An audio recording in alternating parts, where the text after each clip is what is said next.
My initial bias about psychedelic drugs is again colored by my experience of being in recovery for 40 years and having I go to like 9 meetings a week, so 12-step meetings.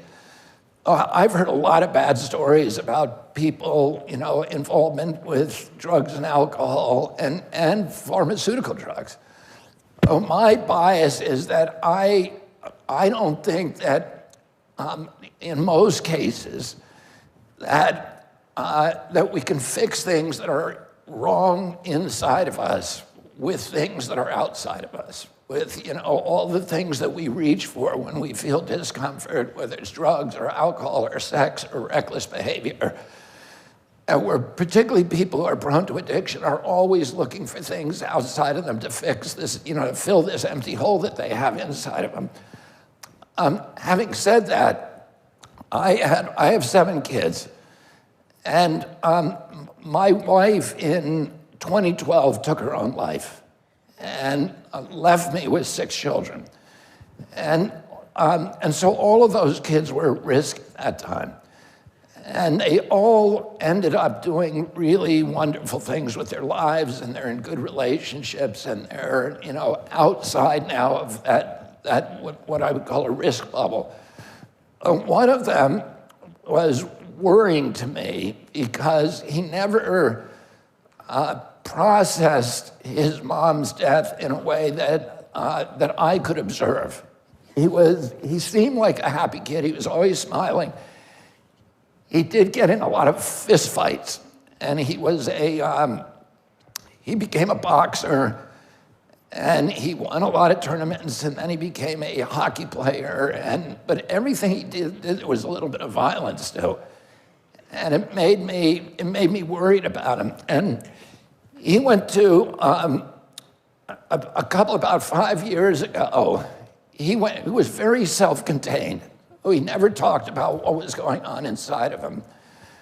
And he went to Patagonia to kayak a whitewater river that I kayaked for many, many years, every year, called the Futalefu. And he went down there to do it with a friend, and he had a 5-day wait between the time that his kayak trip was going to start and the time that he arrived there. And I had a friend who I knew a little bit, just an acquaintance down there who had some land property down there. And I asked this guy to put my son up for a couple of days while he was waiting for his trip to start. And that guy, the night my son arrived there, that guy said to him, "I'm doing an ayahuasca trip tonight." And he said, "God sent you boys to me," because he was doing it with 20 Puente Indians. And he said, "I was praying to God that he would send me a gringo to do this with." And so my kid ended up doing this. And he had this experience where after he drank the ayahuasca, they gave them all a bucket and they gave him a sleeping bag, and it was kind of in an outdoor place with a fire.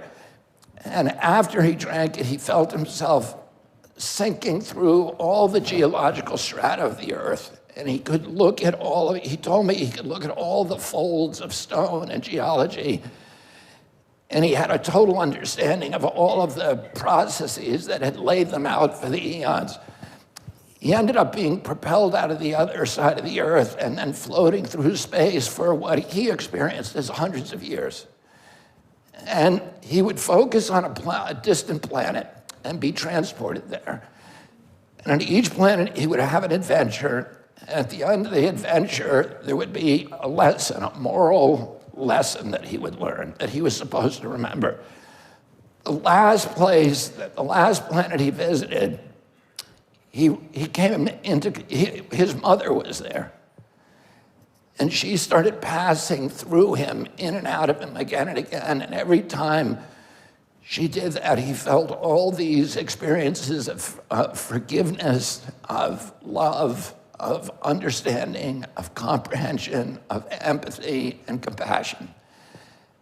And when he came back from that trip, he was completely changed.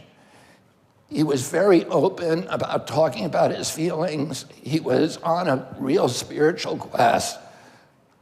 He was very, very openly just happy all the time. And the reason I really know that it changed him is he started taking out the garbage and doing the dishes. And he's done the dishes constantly without ever being asked since then. He's a 24-year-old kid. So you know that's a miracle. That opened my mind to the possibility that there may be, something that I didn't understand or that was outside of my kind of bubble of prejudices. And then I have a friend who's a Navy SEAL who had severe PTSD, and he went to Costa Rica and had the same kind of experience. And I had a couple of other friends who are in the NFL, and they also had severe brain injuries and depression, terrible, terrible depression.